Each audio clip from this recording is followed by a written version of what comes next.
In front of me is Xiaomi 14 Ultra, and today I would like to show you how you can select and add audio or video file to text message.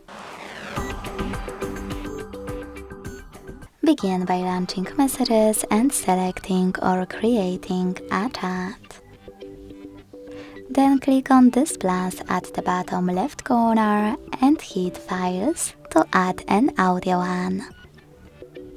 Now you can look for it by hitting Audio at the top, choosing one of those apps or clicking on those three lines at the top left corner and accessing one of those sources.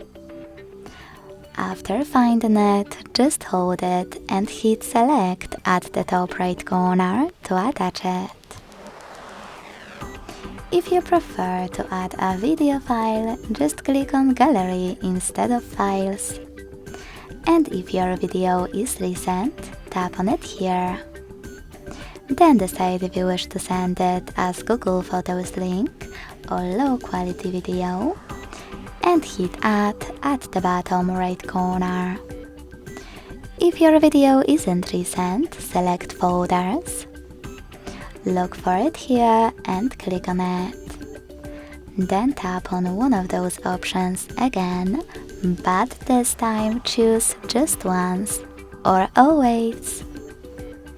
Thanks so much for watching. If you enjoyed this video, don't forget to leave a like, comment and subscribe. Bye!